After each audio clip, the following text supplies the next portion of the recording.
pretty scared of the teams that we have in LCS right now. I'm excited to see how we will do on LCS, and at the same time it's my team, so it kind of motivates me to do as good as I can. And the new split will prove to be even harder probably with all these roster swaps. The whole element roster is changed. We tried something new last split and it didn't work out, so we just wanted to go back to what we knew worked. Now that we have Forgiven in the team, he brings a really good bot lane, and that's what we always wanted. The best roster change was Fnatic for me. Now they have a Reckless and it will fit them insanely well. Coming back to Fnatic feels like coming home again.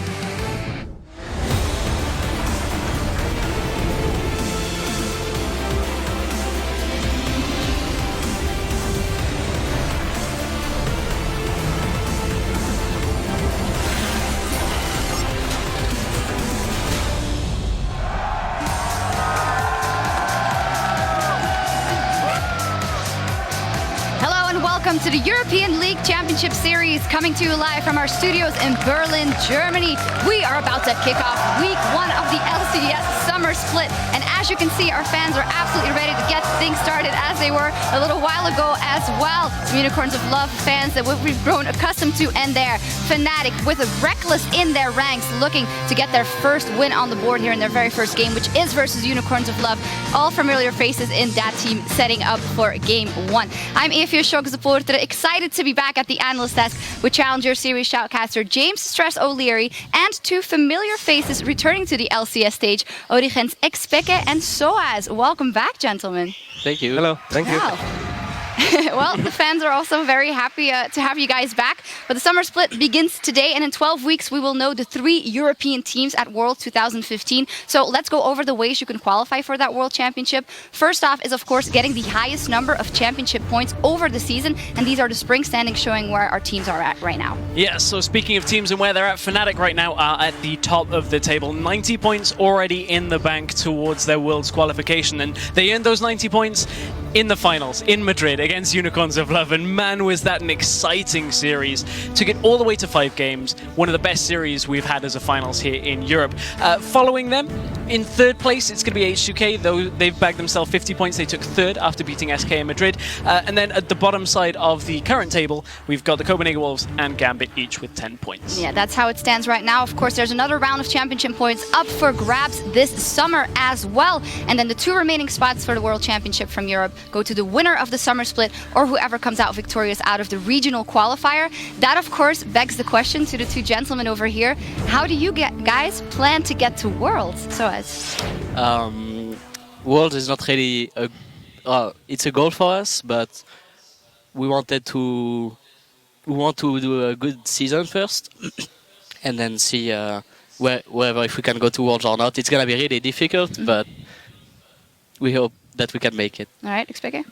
Well, the aim is that one pretty much. During the regular league, I don't think we have a high goal of ending 1st, 2nd, 3rd. The aim is to get to playoffs and then give everything we can to win playoffs. Obviously, it's going to be super hard, probably almost impossible, but if we made it, that will be the goal once we're there. Hey, to impossible give everything. is nothing if you dominate the Challenger Series. But before we move on, we have to touch on the mid-season invitational, of course, as well in the off-season. LPL's Edward Gaming came out victorious after beating out SKT. But for me and for a lot of people in Europe, Fnatic's performance was really hopeful going into the rest of the season. Yeah, it was very inspiring, actually, for Europe as a region as a whole. We had a European team take a Korean team, a top Korean team, to 5 games. Again, Fnatic was super aggressive all throughout the tournament as soon as we got into the playoff stage. Very in your face, very aggressive. It was exactly what they needed to do at MSI to bag themselves a great spot. Yeah, and give us some bragging rights towards the other regions as well. Now, if you want to take another look at any of the action from MSI or the Spring Split, head over to lolesports.com. And while you're there, you can check out the new lineups across the LCS and scout out your fantasy LCS team for summer as well. And now, let's turn to today's slate of games, where we'll start with a rematch of the Spring Split finals between the Unicorns of Love and Fnatic. Then Origen will make his LCS debut against Giants. The Copenhagen Wolves will face SK Gaming, and we'll end the day as H2K takes on Roccat. So, there you have it, guys. Your very first LCS game, although you guys have seen a few, is versus Giants. What are your expectations going into that match? Okay. It's hard to tell, because even though from screens we could say whatever we think because we think we will do good or whatever. We have never played them on LCS. None of the actual teams right now. And it's so weird because sometimes we practice a team and then we see them play on LCS and they play so different. Sometimes they play worse, sometimes they play better on scrims than they do. So it's like we cannot just get a bit too cocky and say, okay, we do good or we do bad against this team. We have to see and just take care and more than aim for the win, aim to not make mistakes, to play a safe game and not fall into the like a lot of teams do on LCS against Unicorns a lot. Don't follow their game, follow wrong game, don't play their way. And I think it's a super interesting matchup just for multiple reasons. I don't know whether all of our viewers will understand just how big a matchup this is in the region. When we were in Madrid, there was Origin merchandise and there was Giants merchandise.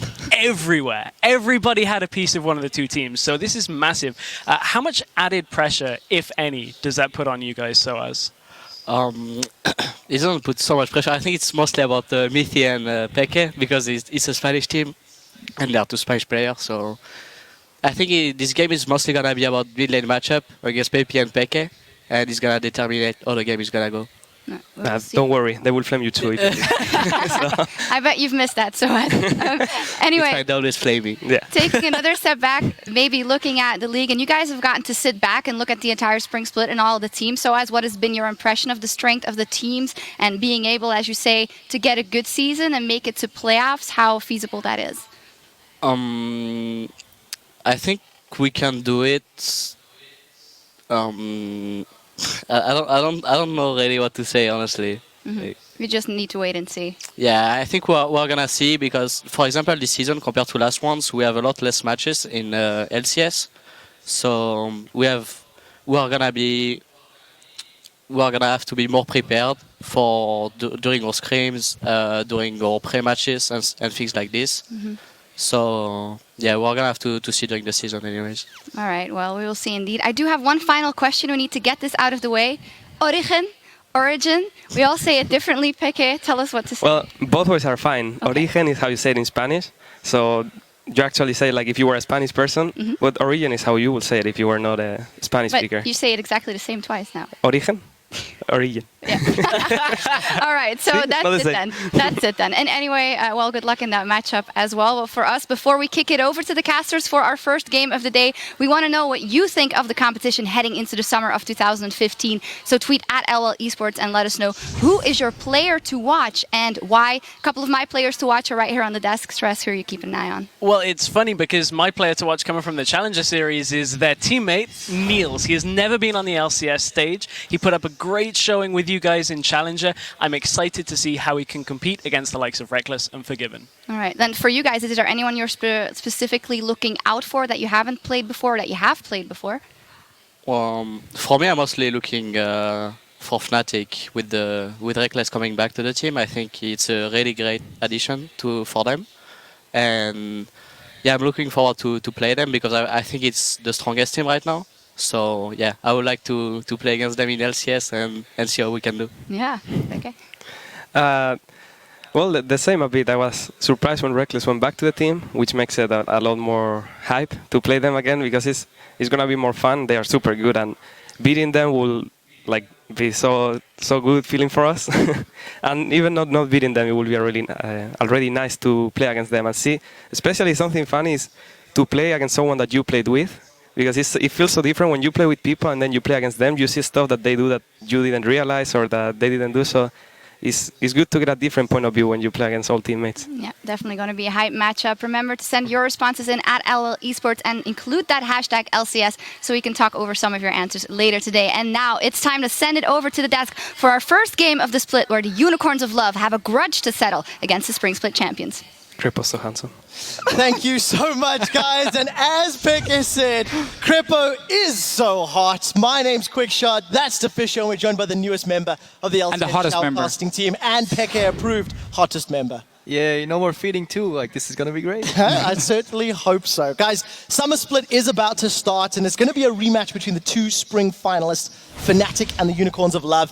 We've been super fortunate in the Summer Split to have a couple new guys join the team, including Crepo. We've had Spellsy joining to help us out on the stats side. And when we were looking at the teams to prepare for the split, one of the things we noticed is all of the early game aggression and just how impactful those kills and deaths were. So we've got some stats and some numbers prepared for you. And DeFisher, why don't you kick us off? Well, so first of all, we looked at the first 15 minutes. You just look at the early game here for all the teams doing the regular split. So the first 18 games. We have the graphic now on screen. Notice here the first 4 teams, Fnatic, Unicorns of Love, Gambit, and H2K. 3 of those ended in the top 3 last split in the European LCS. It really showed how you were awarded for playing very aggressive in the early game and getting these kills here. Yeah, if you look at the bottom of the graph, you see teams like Copenhagen Wolves, Rocket, MYM, Elements. You know, it pretty much tells the story of the entire standings, and that was really interesting. So we decided to dig a little deeper. Not only the kills, but it matters how many kills you give away. So if you can get to the next graphic, there we see the team kills and deaths from 0 to 15 minutes. It'll come right in a second. And then we can really see how that evolves for the teams. And this is where separations are made, right? We see Fnatic being so efficient. The kill disparity is pretty big there. Whereas UOL, you guys said it last year in the spring split all the time. UOL, they play hyper aggressive, but they have no break. They have no pause. It's rolling a dice. It's rolling, it's 50-50. Literally 50-50 if you look at the stats right here.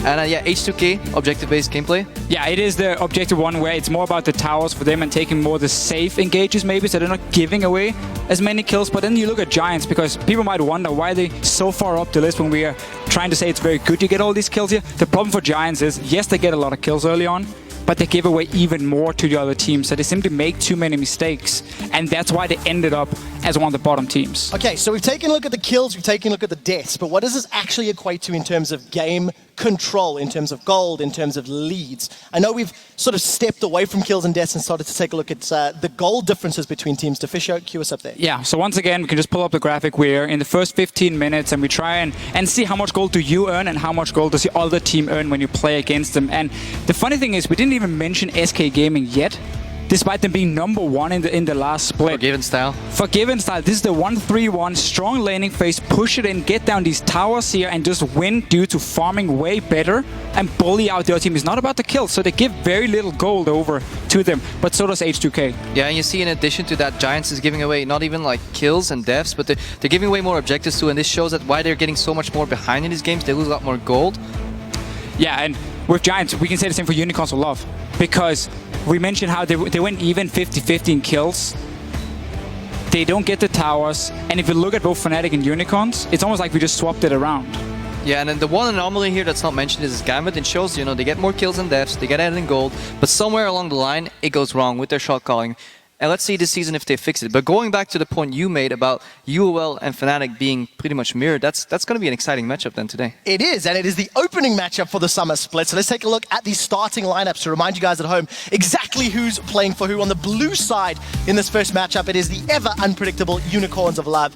Vizichachi, Kikis, Power of Evil, Vardags, Hillisang, and Sheepy returning as the coach. And one thing that we did notice, Unicorns of Love went 2-0 against Fnatic in the regular split, lost eventually in the finals, but this is a team that shines in best of 5 because of that roll of the dice playstyle in some ways. It is, and it's the pick and ban phase as well. If you are the Unicorns of Love and you have these 50-60 different champions per player almost at this point. So when you try and prepare against them, it's so tough. Now for Fnatic, they had a few weeks after MSI. Obviously, they've been playing. They've had a lot of time to practice. But Unicorns, when they sit there, nobody watches what they're doing. I'm sure they're going to prepare so many different picks. And that's going to be tough for Fnatic now to figure out. I wonder if we're going to see another game of how low can the Nexus go, because it's always really exciting. But something that worries me is that I feel like UL may have hit their ceiling already, whereas Fnatic, they added Reckless to their roster. They want to keep improving. They want to make sure that they not only were the best team in Europe, they want to stay the best team and keep improving. And arguably with Reckless, they got a better steal back, actually. Day 1 on the job, and you're already queuing up the rosters. That's my job. Let's take a look at the Fnatic team roster, who will be on the red side. And as Crepo mentioned already, it is, of course, Reckless as the AD carry, Huni top, Rain over jungle, Feathervin mid. Support is the captain and coach, or captain rather, Yellow Star with coach Daylor. How well is Reckless going to play? That's the question. He joined Fnatic once before. You can argue the results. He's joined Fnatic again, and we've said multiple times, a better steelback. It is a better steelback, but it's also a player who takes or requires a lot more attention from his team. Reckless is not happy just being the janitor, the guy cleaning up. He wants to be one of the big carries. And again, we were looking at some of the farm here the teams get during the games. Reckless was #1 on elements between 20 and 30 minutes. He got like 10% more than Froggen, the farming machine. Now he's on Fnatic, where it's about Huni, it's about Febiven. We have to see how they fit in here with this second or third carry, honestly, from Reckless. But he is a great player, and under Yellowstar, I'm sure they can adapt to find a playstyle. But if we look at the raw CS numbers in lane, comparing to Steelback, Reckless had a better record both at 10 and 20 minutes. So looking at the laning phase, that 2v2 should be stronger for Fnatic, but they have to learn how to play with that, right? They just need to make sure that Reckless goes out of that laning phase, joins the team for the mass skirmish-based style that Fnatic did a lot. And let's see if that translates. I completely agree, because watching 2v2s from Fnatic at Spring was not a particularly beautiful thing. It was not. Ladies and gentlemen, we are in Picks and Bans for Game 1 in Summer. It is patch 5.9. Every champion is enabled, and let's see what direction they're going to go. So if you haven't been watching League Legends much the last few weeks, something real quick you have to know. There's a couple of picks strong in every role. Azir, Cassiopeia in the mid lane is a pair, so we see the Cassiopeia ban right now. It's likely that Azir would either be first picked or banned by one of the teams. And then there's a jungle too, Diffusion. The jungle is obviously Rek'Sai, Gragas, and the Sejuani as like the 3 best ones, but none of them has been banned. They were instead Fnatic. This is what they did in the spring finals. It was Cassiopeia, Morgana, and Annie. That was the 3 bans in all 5 games against Unicorns of Love. And then it tried to bait them into first picking Thresh for Hylissang, so they could take 2 of these strong picks. Because obviously, on purple side, if you can get 2 of the really contested picks, a lot of teams would say that's the better side to be on, but we need to see how Fnatic can and will use it. And the crowd has done it for us, you know, Huni. He's definitely targeted here with 2 bans here with Rumble and Hecarim. But Unicorns of Love, they opt to ban out the Azir, opting for maybe a better first pick for them. I'm not sure if I like that. Maybe Victor. Well. We have to keep in mind that during MSI, a lot of teams were banning Azir against Febiven as well, because he'd been performing so well in scrims. And this is more so because of the Cassiopeia ban. They don't want to have to first pick Azir and don't want to risk Fnatic taking them in early rotation. But Kalista was left open. And this is a bit of a different style for Unicorns of Love. It's not been about Vardax as a main carry. Now he's on a champion where he has to win his lane and be a bully to snowball.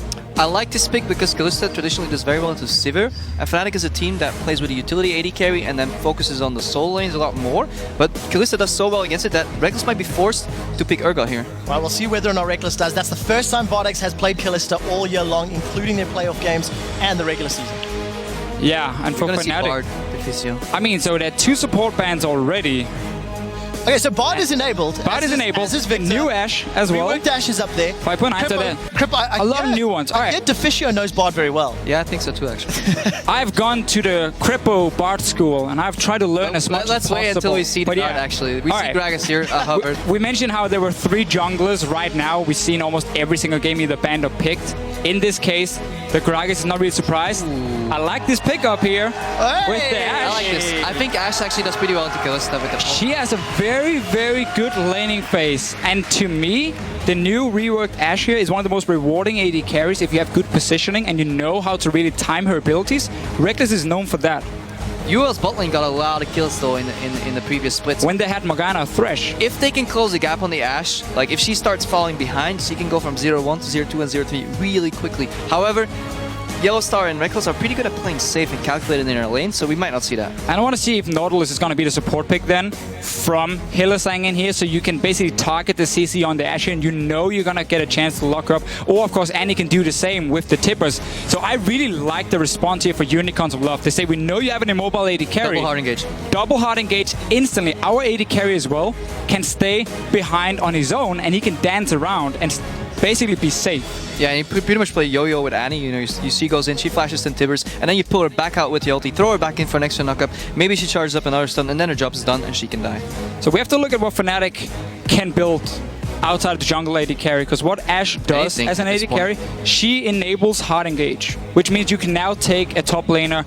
Had maybe Cassiopeia been open, and it would have been okay, because you don't need hard engage on that role. We've seen Nautilus from Yellow Star quite a few times as well, so I feel like there are some good options for Fnatic, and Ashe just opens up so many doors in the way you can build. When you see Kalista, you pretty much want to go double tank, though. At one point, Kalista can't tear through those tanks as easily, and that's going to make it easier for Fnatic to win his games. So we see a Gnar pickup, and then the Alistar. I like Alistar as a counter engage, because even if he gets CC'd, he can pop his ulti immediately and go for a combo. Unicorns might be telegraphing a possible Sejuani pick here, right? As Alistar is really good into that. So this is pseudo prediction, good safe pick. Although the lane's going to be a little wonky, so you might actually see a swap.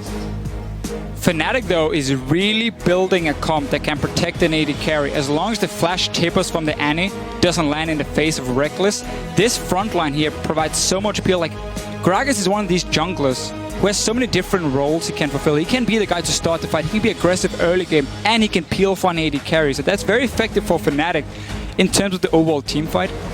We have seen quite a lot of Evelynn, which also could be a jungle pick if you want to have the flank coming in. This one would purely be to buff up the AD carry, though. Well, I definitely want to mention on the side of Fnatic, there's not a whole lot of damage in the early to mid game just yet. On the side of Unicorns of Love, they've got a few seconds before they decide, and they are going to be running that Cogmore middle. When Power of Evil's run it in the Spring Split, it was AP, and he tried to play as safe as he could until level 11. Seems a little weird. Just poke mid laner with this like hybrid, all-in comp on the rest of the members. Not sure. I'm surprised we didn't see much Victor here. As far as I know, he is enabled, and he could have been like a meta pick because he was played a lot back in the day. Yeah, so come out.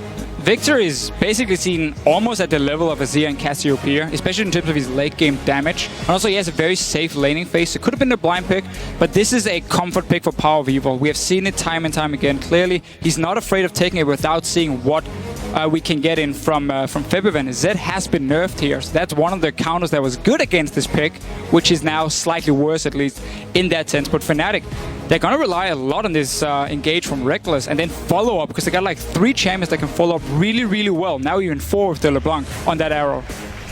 I like the LeBlanc pick. I think it punishes Unicorns of Level in many ways if picks can be made. You know, you can shut the Kog'Maw down, you can even snipe the Annie if she gets behind. I think UL is a tiny bit all over the place with their comp. I'm not sure if I like the Kog'Maw with the rest of the style they were going for with their 4 other picks. I really agree on that one. It's a mix of like, we need some sort of hard engage, but also we want peel. That's just not enough really to stop Fnatic, in my opinion, from trying to pile on to the backline here. Yes, okay, there's Ghost Flash on your mid laner, but it was kind of like Unicorns of Love changed after they saw Alistar Gnar and just like swapped it around and said, okay, we go for Poke now. We'll have to find out how that works out, gentlemen, because picks and bans are locked in. It is time to settle the score between the Unicorns of Love and Fnatic.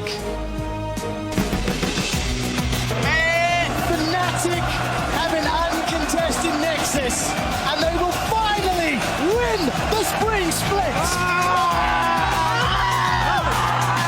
I want revenge. After we play final with them, I really think that they're a really strong team. The games against Unicorns are very chaotic. They just fight for no reason. I want to play against them now with Reckless as AD carry. We have like new pocket picks and new strategies and whole different stories, so they can't prepare for us. Fnatic will try as hard as they can to win the game as well, so I can imagine just a bloodbath as always. A bloodbath as always from Power of Evil. Unicorns of Love and Fnatic are on the rift for Game 1 of the 2015 Summer Split. Gentlemen, I did have to cut you off in picks and bans to hear from the teams, but let's pick it right back up. Yeah. With that last pick from Febiven, LeBlanc on his Assassins in some favorable matchups. He 1v1 Faker a few times and really stepped up in the playoffs. Let's see how he does today against Power of Evil and the Unicorns of Love. And I think it's a really, really smart pickup, especially because you look at the picks from Unicorns of Love with the Nunu jungle as well. There's not going to be a whole lot of pressure on the lanes, and Nunu can't really contest these early wards here that Fnatic loves to use. We always see them very early on pink in the rivers, so they can start roaming between the lanes. When you have Gragas and LeBlanc, it's one of the strongest 2v2s you can ever have. That should be full control of Fnatic to then go down and gank this Kalista Annie lane. That's so annoying to deal with if it is a 2v2. So in reply to that Nunu pick, a person I want to watch is Reignover. I want to see how he controls the early game of this game. I think it's going to be vital for Fnatic whether they start snowballing, making those picks. We said in the introduction, Fnatic, they make a lot of kills in the 0-15 mark, and it might happen again. I wonder if Reignover is actually going to go for an early side clear, 2 or 3 camps, and go for a cheeky level 2 gank on mid. Definitely seen Reignover being very active in the early game beforehand. He had a great showing at MSI. Notice what Fnatic did just before. Febiven jumped over the wall of the dragon, placed the ward on red, so he's going to spot Kikis and see where he starts once he either goes for red. If he does that, that's what you often see if someone wants to go for very, very early play, where you can get red buff, take one camp and to get the blue buff, and you have double buff before the 3:20-minute mark. Now this gives a lot of information. Both buffs are warded as far as I know. And then this basically can let Fnatic deduce what UOL is doing behind the scenes, right, in the dark. They actually prediction swap from UOL, but not matched by Fnatic. Fnatic is just going to do the Grump here. Ashe, Alistar pretty slow on doing that. No W taken either to move the Grump closer to the lane. They expected a 2v2 and they were willing to take it. But Hylissang sees that it's a lane swap. He's going to take full XP here, hit level 2, and he might go straight mid. Fnatic does have vision of it, so the whole surprise is kind of gone for Unicorns. We have seen this strategy quite a few times in the EULCS. They already pinged him. Reignover He's going to find a jungler. Yeah. 2 guys, yeah, he's just going in to see what he can find. No gank should be able to happen because Fnatic has been able to follow him since the Grump. Well, we'll find out what Hylissang and the rest of Unicorns can do as we do see that lane swap coming in. Let's touch on that Reckless Ashe, as it is the first time we're seeing that reworked Ashe in the LCS. Yeah, rework Ashe. We're not going to see too much. Like, she's in the lane swap. There's nobody. She kills those creeps though. She will destroy these creeps here. But notice how both junglers, they were starting on the weak side of where the dual lane was going. We had the Nunu take red buff on his own, and we had Gragas Gnar take their own red buff on top side. So now we just swap down. Both teams are basically sending 4 guys down towards the bottom lane. Let's see if there's an early dragon for Fnatic. That's very hard to do now with the new buff dragon. The way this went down though makes the game pretty predictable because there are no freezes, right? Both lanes are slowly pushing into the towers. Basically, both teams are working with a lot of information, and I think this favors Fnatic in a sense so far because they get their rough bottom lane through the lane, even though I don't know if they counter mind gamed UOL or if they're just very, very confident in their laning ability. Reminds me of the old 4VOs that we saw towards the end of last year. You do see UOL a little later to joining that top lane party, but do have a whole lot of minions to work with, and it looks like Fnatic will secure the first objective of the game in this bottom lane tower. And let's see if Fnatic wants to bounce the wave here, or if they want to push it very hard in and try and go for a tier 2 tower in case Unicorn stays on the top side. You can see how they're now just waiting for the tower to clear out as many minions as possible. They may have overpushed, so that tower might still go down. This tower is going to die, and there's going to be loads of minions left to push it down to the tier 2. So there will be some farm to be picked up. Oh, no, minion stop. There we go. I think it'll push back, and Huni will stay here, so that's good.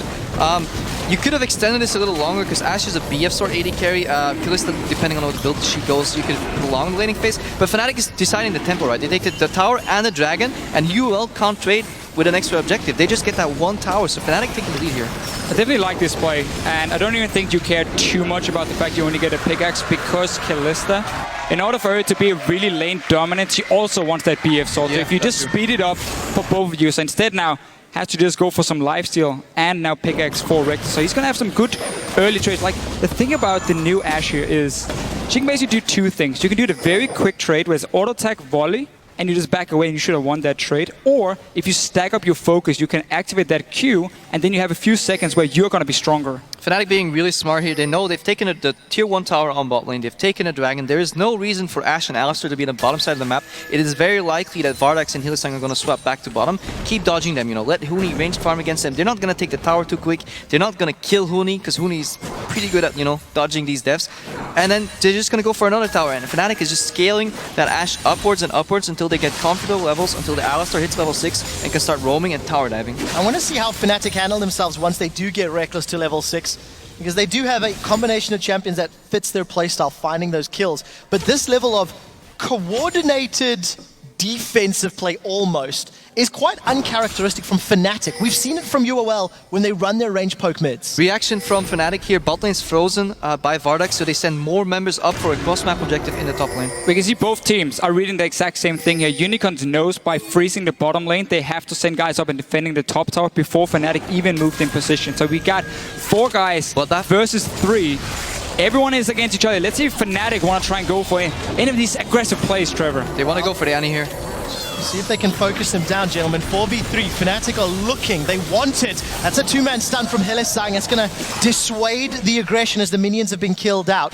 You see the Yeti going onto the horns of Yellow Star's Alistar, and he's been caught out. That's a two-man pulverize. The rest of UOL peeling away. Now it's Hylissang that's in trouble. The barrel and the volley slows him down. Huni connects with a boomerang, but nobody's caught just yet, and everybody gets out alive. I really liked the Fnatic playing with their number advantage. Yellowstar held on to his flash actually because he knew backup was coming. Huni, however, a little overeager, had to blow his flash. Oh, it is a level 3 Gnar that needs to back away.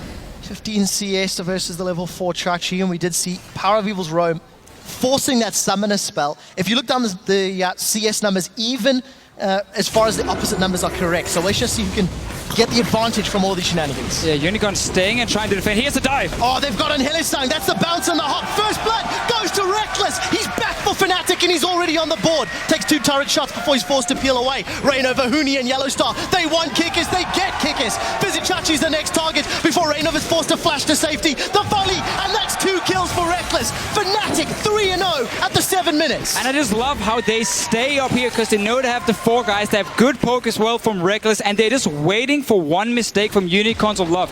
Notice if we get a replay how Hylissang was standing a bit further behind the tower, behind his teammates, so Fnatic could jump him, get the tower aggro, and quickly step back out of it, and therefore juggle it really well, get that early kill, 3 kills even. Now it's a bit late. Look at that, Power People forced to flash. 110 HP, the Ignite's ticking, the Ignite's burning, the Ignite is not enough.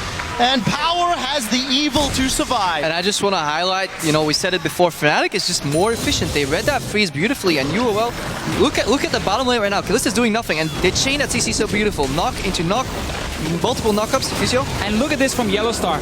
Because Annie is so far behind the tower, he can go in, he can tank up 2 or 3 hits and safely step out before he ends up dropping too low, and therefore now these big tanks and everyone from Fnatic just dancing in and out means they can keep diving. Notice how there was no tower again for about 2 seconds right there, and they waited for one of the tanks to pick it up and then juggle it again. Beautiful execution from Fnatic. They're playing with a new member, Reckless. He was involved in that tower dive, and already they're perfectly in sync. Fnatic is showing up today. And this right here as well is one of the reasons we don't very often see someone freezing lanes anymore, because it simply opens up for the other team to make an active play, an aggressive play on the map with a numbers advantage. Vardax was just sitting stuck under his tier 2 tower. There was no reason for Fnatic to ever back away and go back to defend, because he was just stuck there. And the worst part is, once things start going wrong, Vardax wants to start pushing out his lane because he just built up a lot of gold. He wants to go to shop. But at the same time, the mistake's already made, so Reckless is coming from base with a BF pickaxe, Now Vardax is getting can be zone off the wave that he froze earlier. Yeah, and just very quick to take note, Huni's picked himself up that Giant's Belt on his Gnar. Keeping tabs of that. We've seen some Black Cleaver builds in some of the other regions, so we'll see if he sticks to this full tank. But Reckless left alone in the top lane with all of that attack damage, and a Vizichachi to run down if he wants to. Just getting everything he wants at the moment, and so is Fnatic, because Huni could go down and catch the big wave here. Kalista obviously not really that great at instant pushing it out so early on. But you pick Kalista, Annie, one of the strongest lanes in the game, and you don't adjust your game plan to at least get a 2v2, get an objective, get any type of skirmish. No, you sit there and freeze with the stronger early game carry, and you let your late game carry on the other side be protected by his team. Very, very poor strategy by UL so far. Yeah, and you definitely cannot disrespect the damage late game from an Ashe after this rework here. The Q from her is insane in terms of what you can do as long as you time it correctly and you don't get forced out of the fight. I want to quickly talk about Power of Evil and his items here. He was one of the first players to start bringing Luden's Echo on nearly everything. He normally builds it on these long-range poke champions as well, but he's adjusting because he's laning against Fabian on LeBlanc. He's going to go for the Athene's build. It is less poke damage, but you're going to have some more mana regen, and you're going to be a little bit more safe when you're sitting there and poking from range. Fnatic's playing really well as a team. They had a lane pushing out on top lane, but instead of forwardly pushing it out and not losing the farm, they recognize that Dragon's coming up. They're sending Reckless to the bottom. Huni is top lane with TP right now. UL started Dragon. Is Fnatic going to contest that? The thing is, if they can manage to build up the rage bar for Huni once he gets to these minions here, he does have the TP ready. Fnatic is moving. The arrow is very strong here early on, but this is a Nunu Kalista. This dragon was like 2k HP. It's dying. Wow, 10 minutes 40 on the clock. Take a look at the gold difference. Only 3,000 in favor of Fnatic. It is 1 Dragon to 1, 2 Towers to 1. So Fnatic hold on to the objective lead as we're 4 minutes away from those graphs we looked at earlier. A much more controlled, aggressive play from this summer split They're version not of giving Fnatic. away any deaths right here. Let's see what happens. So Hillsing is walking in. Yellow's gonna spot him. Oh, the arrow, it's flashed away! That was close. Felt like Reckless held on to that crystal arrow just half a second too long. Yeah, but he wants to do it. He has to chain it perfectly because otherwise he has no time to follow up, and then Hillsang will flash after the damage anyways. And we just wanted to like make sure he either gets the kill or he doesn't get it at all. Getting the flash burn from the main engage on Unicorns Aloft is a big deal for Fnatic all game long. Eventually she will get Tibbers. Not yet. She will get it soon, and then you know she's gonna flash Tibbers onto Reckless. If they keep doing this and try and force it away from Hillsang, it's a win for Fnatic despite not getting a kill, because it now means you can play more aggressive in your lanes as well, and you don't have to be so afraid of this combo coming from Kalista Annie soon. The one problem for Fnatic right now is if you're ahead, 2 towers, you definitely want to get that 3rd tower down in the mid lane, but you're playing against a Kog'Maw which has so much wave clear, so there's a tiny risk that they can get caught out rotating in this jungle, so they have to do it safely. But knowing Fnatic, they have a lot of wards, and they have the new Ashe Hawkshot, 2 charges charge up.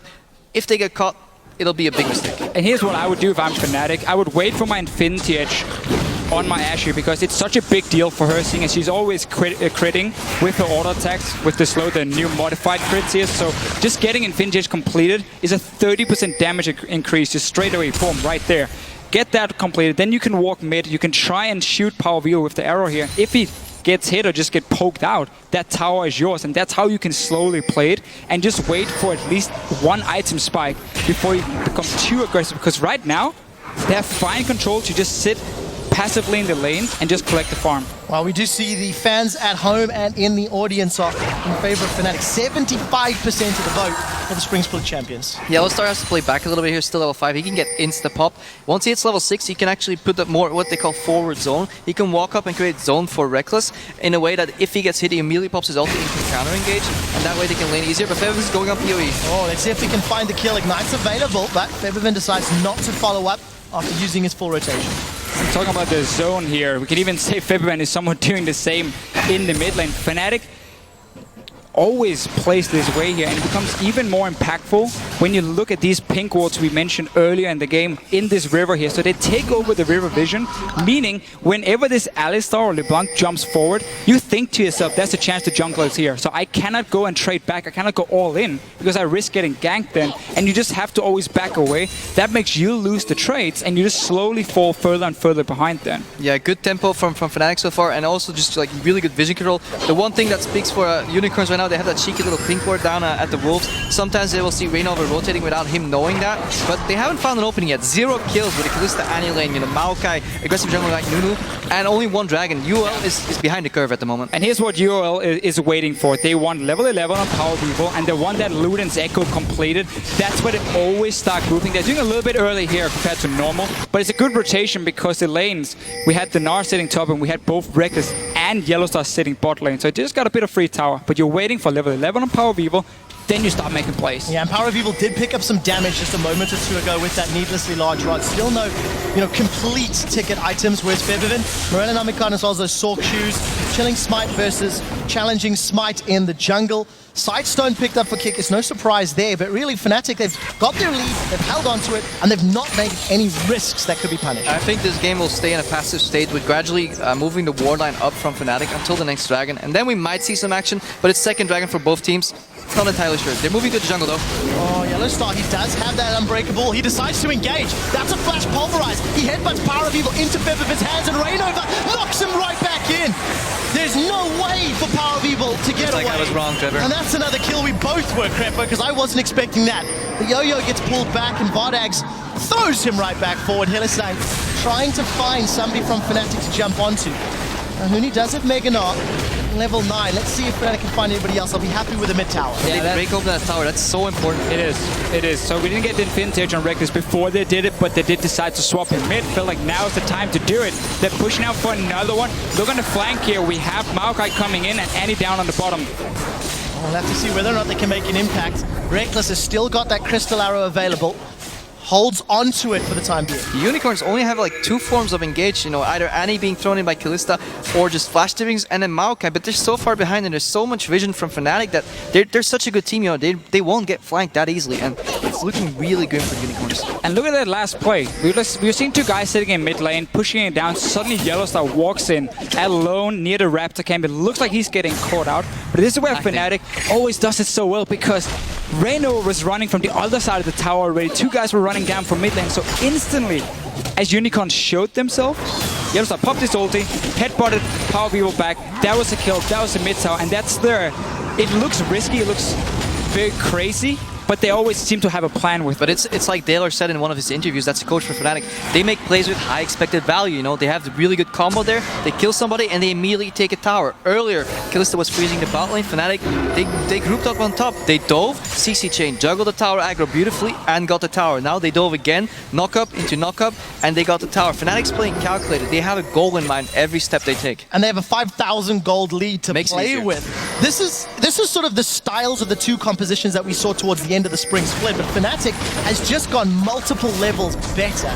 The aggressive teams at MSI outperform the passive teams at MSI, and it's Fnatic that are deciding the moves, deciding the engages, and they are making UOL dance to Fnatic's tempo. But UOL wasn't aggressive. They have this passive farm poke mid lane, which is fine for them, but they didn't use the Kalista Annie at all. They didn't use the Maokai TP, no flanks. I think they're just not used to the LCS anymore, you know. Week 1, they're just starting to get into it. They had a little break. Hopefully, it'll get fixed. But also, it just seemed like in Champ Select that they had this plan on the first 3 picks. You know, a lot of hard engage coming in. We want to try and dive onto the AD carry, and then you saw the big tank. You just completely changed it. So with the Nunu pickup, in this case here to help the early game, he's not going to add any pressure. He's not going to help your 2v2 lane become even stronger or help your mid lane or sit and farm. Yeah, well, the one thing we do have to highlight, the outer ring of turrets with the lead is always the easiest of objectives to take down. Let's see if Fnatic can push onto these inner rings, and if they can maintain that line of vision that has served them well till this point to avoid that hard engage from Hylissang with Flash, from Vizichachi with However, PoE has shown he's a fantastic Kog'Maw player, and if he gets a couple more items and starts poking people down and the right people down at the right time, Fnatic may not have won the game just yet. Sure. Not yet. However, the comp they do run as well. I mean, I'm such a big fan of the new Ashe. I think she's absolutely amazing in professional play because of all the things she can. What you do now is when you 1-3-1 as Fnatic, because you don't want a group 5 where they're all this wave clear from Unicorns Love with Power Weevil sitting. So you 1-3-1, you keep your Ashe in the mid lane because she has this arrow she can fire to the side lanes. And that's a way to set up an easy kill for someone like Febivan, or maybe Reno was going down for a dive. And that's how you break open the defense of Unicorns Love, and you then get a tower. Because if one guy dies, suddenly Unicorns have to move around all the pieces on the map to try and defend that tower, and that opens up somewhere else. Fnatic last bit was notorious for sneaking these cheeky Barons, you know, 20 minutes, 21, 22 minutes. Even in solo queue, if you ever play against Yellowstar, you have to ward that, because at one point he'll rally his team behind him and just get that Baron, and then yeah, it gets messy. So I definitely hope the Unicorns are ready for that, because they need to keep stalling, you know, you want to get Maokai to become this really, really big tank light that can soak up damage. Meanwhile, while Kikis can buff Power of Evil, his W late game, AP Kog'Maw still does a lot of damage on his W late game. Yeah, something you've also got to highlight. Luden's Echo has been completed by Power of Evil a little later than we're used to seeing. Yeah. That tier, 575 out of 750 stacks. Obviously, the Fiend's working wonders. So Power of Evil is starting to hit some big spikes. He's also level 11 to boot. Yeah, some very important items for them. Righteous Glory for your Maokai in the top lane in case you want to make a catch. AD carry-wise, you got BT and the Kalista, so she's hitting the point in mid-game as well, where she's super, super strong. We talked about this earlier. Hylissang's going in. That's a flash tip as Reckless forced to flash away. He's down to 30% HP. We did see Hylissang being pulled backwards, but he's flung exactly perpendicular. The Unicorns of Love have got the damage onto Fnatic. This should open up the tower. And we talked about this here from Unicorns of Love. What they always do with these poke mid laners, they wait for the correct power spike, and then they instantly group in the mid lane, and they start pushing it down. This tower didn't get a kill, sadly, for them, but at least they got some gold. And that's important. And the Unicorns are matching the right late as well, you know. Maokai will not die to LeBlanc, you know, he's pretty tanky, pretty beefy, he can survive that. So this bought Unicorns enough time for Power of Evil to hit that spike, and then a beautiful flash engage from Hylissang. He does not have Distortion Boots yet, so that means the next flash is going to be like 5 minutes out. Wow, looks like Febivan actually got that blue buff from the little altercation in the jungle, but I also think it's important to keep our eye on Reckless. No flash from that engage previously. Yeah. He cannot afford to be, honestly, anywhere near a Maokai or any of those threats from UOL. That means there's going to be a slight window where Hillsang will have flash and Reckless will have not because he has a support mastery for it. No distortion boots on either side. Let's see if they capitalize that in 4 minutes from now. And Fnatic stopped looking at the map at the moment, at least. They were not respecting the move Unicorns could make. This bot lane has been built up really smart move. Over 1 or 2 minutes ago from Vardax at first, and then he went mid lane to take mid, instantly rotate down. They're again so strong with the poke.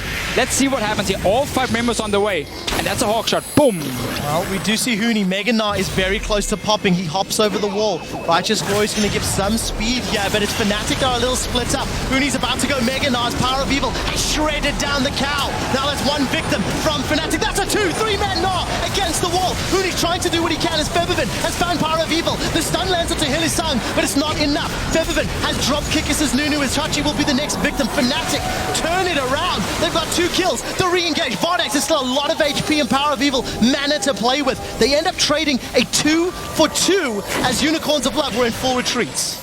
Meanwhile, PO is poking here. I really like it. It was like a multi-layered play, you know.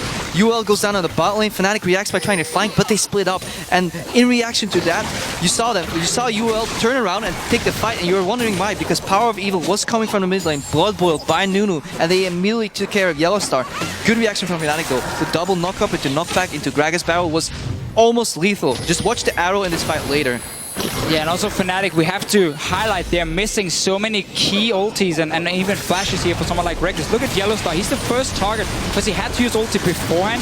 So Unicorns does get the first Keep your eyes on Hylissang right now. He's going to block the arrow for his mid laner in about 5 seconds, and this basically wins them the fight. Also Huni on the Gnar, getting 3 guys blocked in. Feathervin then with the damage, and Reckless joining now very late, but he has to be very careful in how close he gets to this Maokai, so keep backing in and out. And in the end, the teams will trade 2 kills for 2. Vardax, no sorry, Hylissang got the very last one. And such a confident play from Hylissang. Any other support, they would have opted to basically get thrown out, but he goes back in knowing he has another stun ready, he has tippers ready, and that makes the trade 2 for 2 instead of a 2 for 1 for Fnatic, and it just shows UL is comfortable again on stage. The scary thing is UOL are still about 4,000 gold down. They need to not give up more objectives. We do see Power of Evil securing his blue and the rest of Fnatic around the river. And that's really where we have to give so much credit to Unicorns of Love, how they're not afraid to pull the trigger once they felt they were strong enough to make that play in mid lane. Had Fnatic been able to, you know, expect it or predict it, they would have been 5 guys there already with a 5k goal lead, forced a fight with the arrow and just won it straight away. So I really like how Unicorns are just looking at where Fnatic is on the map and instantly reacting to try and get down some of these towers they need. We saw last splits, teams would go passive once they were behind, but Unicorns, they went passive, but they charged up, you know, they waited for the right time to strike, and then they got objectives and they stayed into the game, and that's really impressive because other teams would have just gotten snowballed on by Fnatic. Yeah, and something we also have to highlight, 23 minutes in, there's 4 dragons been in this game, 3 of them by Fnatic, and actually very early on we had that graphic pop up. Unicorns of Love had 2 victories that led from 5 dragon games during the spring split. Fnatic at 0. Fnatic's a team that's not traditionally put a huge emphasis on Dragon. So number 1, it's growth, and number 2, it's against the Nunu. So great planning and strategic play out of this Fnatic squad. It's a bit of an EDG style from Fnatic, as we saw at MSI as well from them. It's more about getting this Baron here to close out the game, because Baron is really the big deal in this current meta. Also, when you're getting so much, you know, poke and AP damage from Unicorns of Love to clear the waves, once you have that Baron buff to buff up these minions here, Power People won't have that easy of a time, and you will get to at least set up either a dive or get some damage on tower in every way. We're building up to the next siege or the next fight. Hylissang has flash, no flash on Power of Evil though, and no flash on Vardax. So UL will have to be careful of flanks. You know, Alistar wants to come from one side, Gragas might be coming from the other side, but if they're careful and they get the right flash tibbles, they can win this fight. Yeah, so big item thresholds have been completed as it's 25 minutes on the clock. Feathervin's been on that death cap and Morello for a while. Righteous in Reign of his hands, as well as the Randuin's Omen for Huni. A lot of tank stats and armor primarily being built up on the side of Unicorns of Love. And as Vardax, he's got his Hurricane, he's got his Bloodthirster, so there's a lot of sustain if he doesn't get first down. I remember Hurricane as well got a small buff here on this patch. It is, as a second item, damage-wise, the strongest, but he's still gonna have that problem later on in game where he doesn't have any crit to take down some of these tanks from Fnatic. We're gonna have to see if it's gonna be a problem for him. Also adds in obviously, so makes it way clear. But if you look also at the big tanks, you highlighted the armor from Unicorns of Love. We can see how both teams tank-wise, are building to engage on each other. Righteous Glory, first item for Rainova, not going frozen hard or anything to stop some of the damage from Vardax or the auto-attacking coming in from Power of Evil. That's going to be a key item for him later if he wants to stack some armor that way. But for now, it's about engaging from Fnatic, it's about engaging from Unicorns Aloft and smack into each other. There's a lot of pressure on Power of Evil right now because Fnatic is building to catch him out. Body Slam Flash, double distortion from LeBlanc. They really want to get him because if he falls, the entire, he's the crux of Unicorns lineup right now. If he falls, it's over for them. But he's been playing really well so far. Only 1 death. He's scaling a lot of farm. 224 CS right now at the 26-minute mark. That is a good number. It's a different build from what we see in the previous times he's run Kog'Maw. And early haunting guys get some of that magic pen. So we have seen, I mean, you're right. We've seen many different builds from Power of Evil. I like this one. You need to get that Leandris for the extra poke damage because, again, for him, it's not even about killing people. It's about poking them low enough so they have to back away from a tower on objective, and that secures it for Unicorns Aloft without maybe even fighting at all, which is definitely in their favor because we have this Nunu Kalista that can so easily take down Baron or Dragon if Fnatic is too far away or forced back in base. Basically, the game is in a pretty stagnant state right now, and what's going to happen is what's really important right now, and what you often don't see is the side lane control. Both these teams want to maneuver the side lanes to a point where they start pushing in their favor, and the other team has to send somebody to react. Yeah, meanwhile, they might run around in the jungle, snowball each other a couple of times, but not much is going to happen. They want to force people down to the side lanes and then group and get a numbers advantage and force to engage that way. But it's a slow and steady process. We talked about this 10 minutes ago about how good Fnatic were looking, and all of a sudden the game is stalled out to the point that Unicorns of Love are now the ones making some aggressive plays. Rainova has gone for the flash body slam, but he's getting caught out. He's stunned. Kikis is trying to do that absolute zero for zone control, but it's Febiven that's on the back line. Forced the distortion away. Now Rainova is down. The Enchanted Crystal now catches Chachi, but Power of Evil and Vardax, the carries are locked up against the wall. Febiven's got one more in the background as Kikis is down. Chachi's trying to zone away what he can, but that tree's not going to last long enough. Vardax trying to lifesteal off the Scuttle Crab as he tries to dance and hop himself away. It's a 2-for-1 in favor of Fnatic, but can they get more? Febiven's looking for the chase. Dragon's a minute and a half away. They're going to risk running further. Unicorns a little bit greedy here for the first kill on Rainova. Again, it's not about getting the kill, it's about forcing them out of the fights and back into their own base so you take down their towers instead. Here they were chasing for that 1 kill, meant suddenly they were in pretty risky positions and then got jumped on. We're just going to see the start. Rainova flashing and missing it, but then look how Unicorns are going to try and finish up the kill on him. Look at the arrow, the carry. The arrow could have ideally went more to the right. Instead of on the main tank, we should have tried to hit one of the 2 carries. Really good gnarl from Huni though. Yeah, second time. Last fight down near the Dragon, it was the same deal for Huni with the gnarl. This really good setup. This was one of his problems in the spring split. We never really saw him do well on Gnar and Maokai. He's showing up today. I want to highlight though that Rainov didn't miss his flash. Vardax flashed out of the body slam flash. He predicted that the flash was going to happen. He respected Rainover enough. If I see a body slam, that's going to be coupled by a flash to carry over that knockup, with the flash all the way. Vardax predicted it, got out, but he got sniped by Febiven in the back. 2-for-1 though, UL, they're getting out of these fights, and Fnatic is getting a little impatient there. They have to do these body slam flash engages or get a nice flank off, but it's not working. UL's respecting them a lot. I think a big problem for Fnatic was just they had this whole plan of we do the 1-3-1 now and we try and play around where Power of Evil is so we don't have to push the lane he's sitting into wave clear, and we impact the side lanes with Gnar and LeBlanc. That completely stopped when Unicorns made that move and got the mid tower grouped up as 5, because whenever we have these big 5-on-5s, we see how close it is, and if Unicorns get enough time, they will land the poke they need to be in a very, very good position, and that's a problem for Fnatic. This is interesting. They sent Kog'Maw all the way to the bot lane, and once he got there, he realized that he actually had to be mid. I think this is a mistake by UOL. See what happens mid there. They're going on Kikis. We will find out. Rainova does find Kikis, and Kikis is obliterated by Febiven. We do see Tibbers is knocked all the way back as Vardax has pulled Hylissang in. Hylissang unable to knock up more. Power of Evil is stuck on the side. He can't join his fight. He's trying to get further in. Power of Evil, as you said, on the Tribush right-hand side. We do see him throwing out their Void Ooze, but it's simply not enough. And Fnatic find another engage as we're about to hit 30 minutes. They're back in control. And I want to see the gold because I think Power of Evil was close to an item spike and he wanted to pick up that fat buff wave all the way for the juicy farm. But once he got there, he realized his team was exposed in the mid lane. Baron was a threat. And yeah, he was probably close to finish his Archangel staff there. And I think that cost UL a lot. They lost the tempo. He tried to join the fight, but he couldn't in time. And Fnatic, nice control. He's still poking away, and they're stuck near the Baron here from Fnatic's side. A lot of damage from Unicorns. Well, let's see what they can do. Unicorns unable to interrupt the Baron. Really sort of not even fully committed to interrupting it. So let's quickly take stock, guys. 3 towers to 3, 10 kills to 3. And it's nearly 7,000 gold. Fnatic have got the key ingredient that Deficio, you said, was going to crack open Unicorn's base. Baron, and then also the wave already pushing. Unicorns didn't go down to try and play it. They went mid lane and try and maybe take a dragon instead. They want the Constellation Dragon to at least avoid that 5th dragon coming out from Fnatic. But if that opens maybe up your base... The base is going to open anyways with Baron. Well, Chachi's down. Power of Evil is caught out. The barrel's going to knock them away. Rest of Fnatic get a couple auto attacks onto the tower, but it's not enough. Reckless is going to sidestep at least one of those living artilleries, but they do get themselves another kill at the cost of losing Fibble. And the dragon, of course. So they did end up making a good decision in taking Power of Evil down to defend, while the Kalista could take the dragon. I think it was the right choice. Yeah, I think, I mean, so they lost one tower here. Fnatic decided though to chase for the kill instead of the tower, so we don't know what could have happened had they just played it more relaxed and took the big wave to get some damage, because Ashe as well, with her Q, once you have the 5 stack, can really do a lot of tower damage. But for now, Dragon for Unicorns, Baron for Fnatic though. We're about 10 to 11 minutes away from a potential 5th dragon from Fnatic, so UOL just bought them some more time in the game. Obviously they're behind, but they're a smart team, you know, they've learned from their mistake now. They need to keep Kog'Maw central because he's vital to their wave clear. Kog'Maw can clear waves in uneven numbers, 1 against 2, 2 against 3. He can get those waves cleared without being in danger. Yeah, and the thing is for Unicorns, they've been able to stall because of the fact Fnatic has needed to play for the Baron.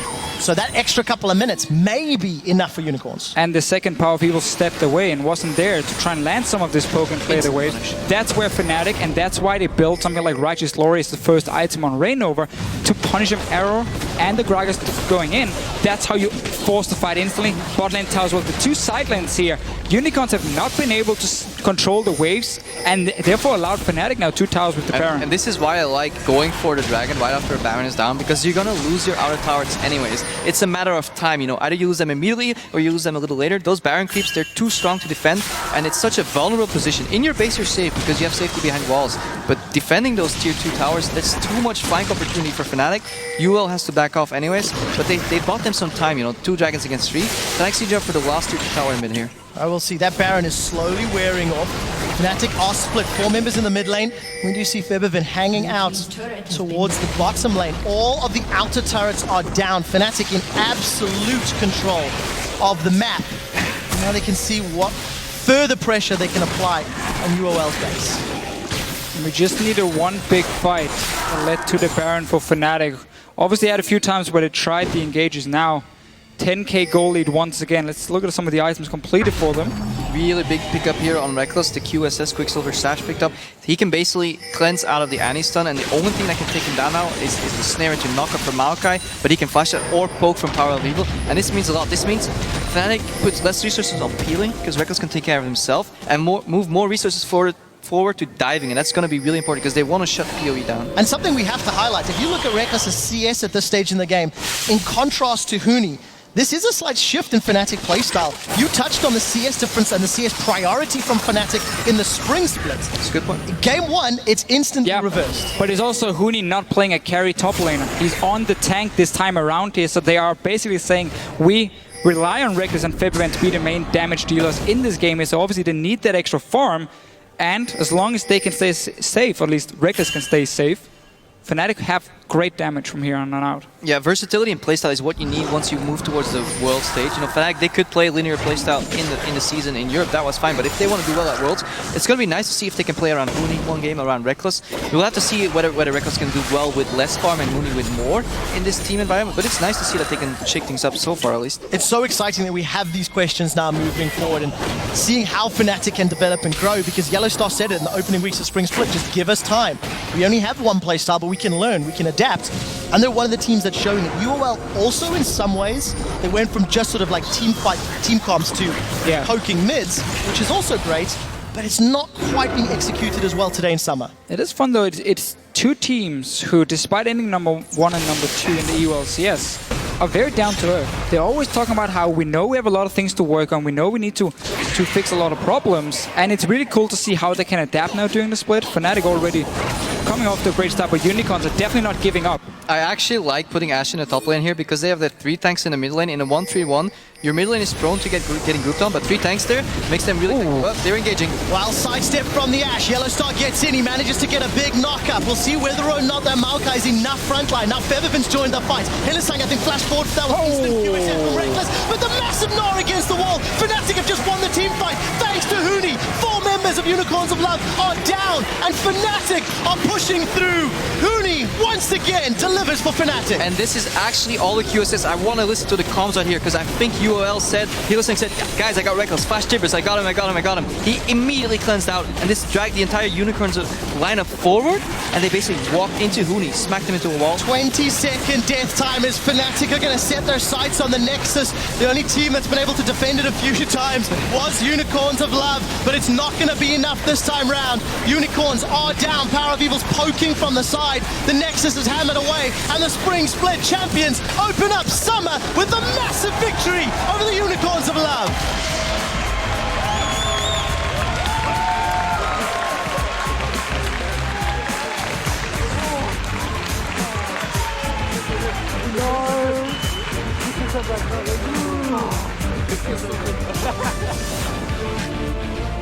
A great performance from Fnatic, from the control and the timing on their engages. It's hard to fault Fnatic's decision making. They're playing as the Maokai and an Annie, so flash root, flash Tibbers, and they only gave away 4 kills, and that is really important. 15-4 for Fnatic here, and really good, pacing, really good tempo, really good objective timing.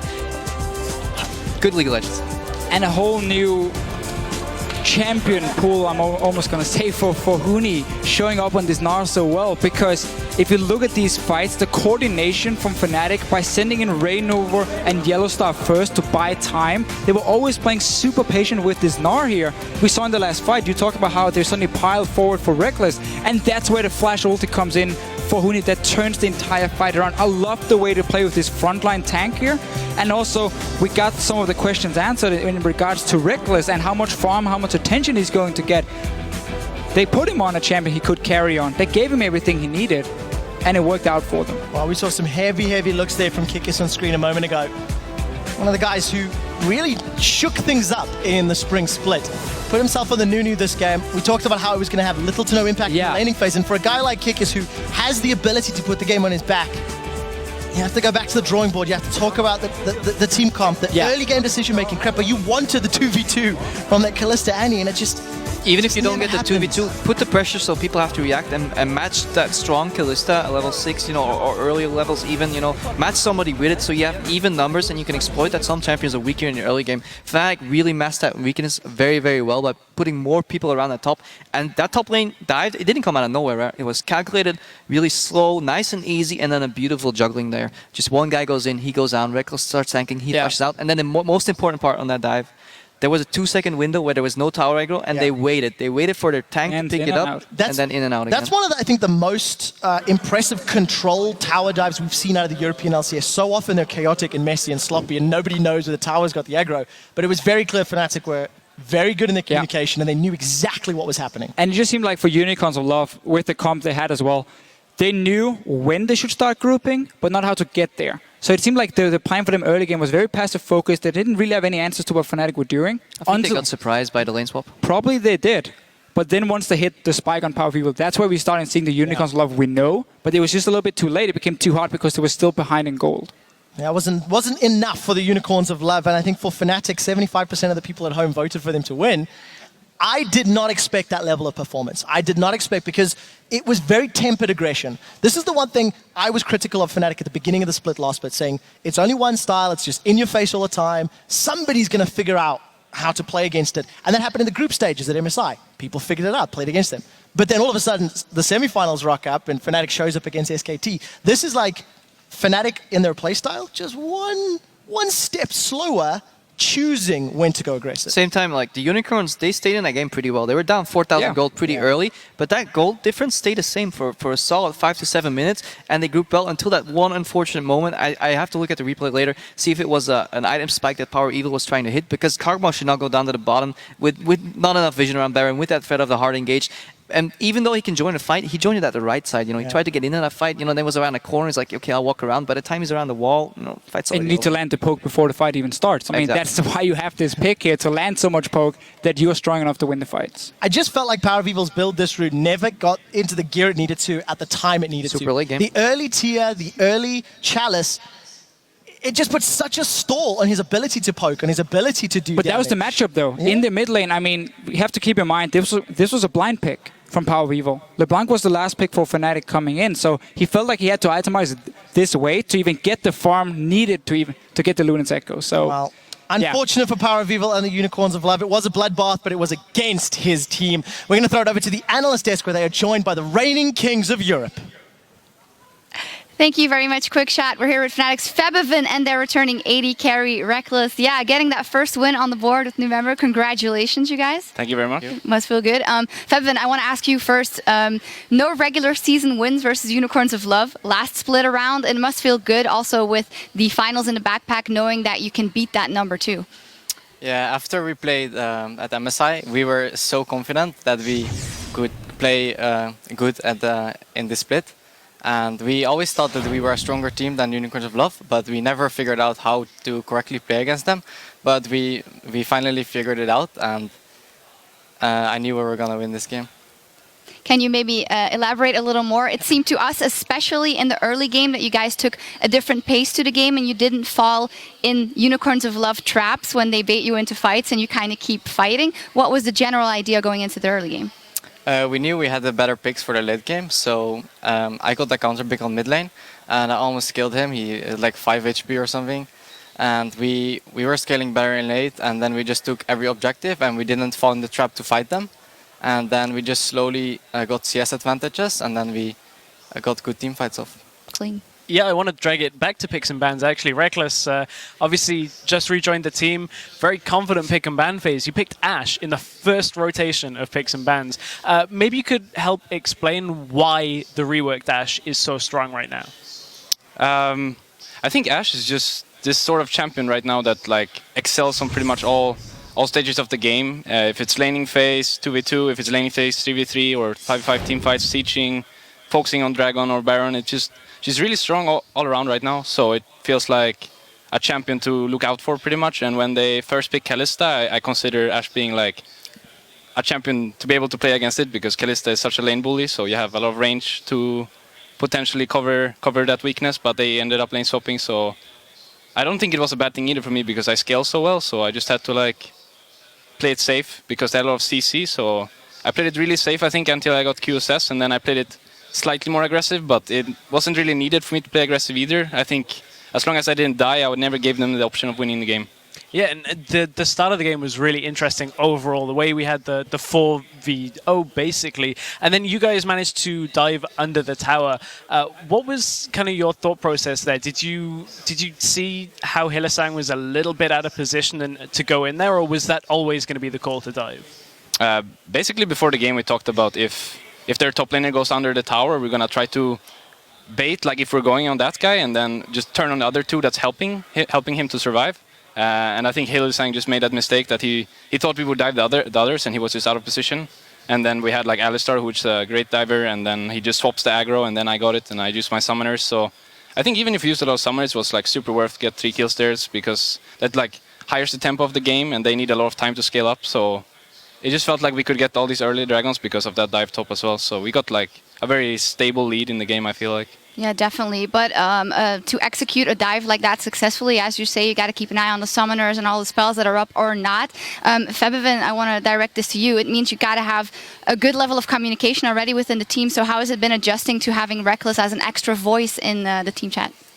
Actually, it's going really good with the communication, because I feel like Reckless talks more than Steelback, so it's just an improvement. Mm-hmm. All right, maybe one of the final questions for you, Reckless. You've been around the scene for a while, and even though you're still a very young player, you must have learned a lot, and there's always been so much expectations when you came in, you know, in the Fnatic team originally, then in the Elements lineup, which didn't maybe work out exactly as you planned. Have you learned to maybe deal with those high expectations in a different way now that, in a sense, you're coming home to Fnatic? I guess I've learned a lot of things. But probably the most important lesson I've learned is to not be so like drastic with my decisions in life, like to think about something more than once, pretty much. So coming home, like I thought about it a lot, but it also felt super natural to come home because it was like I've been here for such a long time, and even if it's not the same players, it just felt like very natural choice for me to make.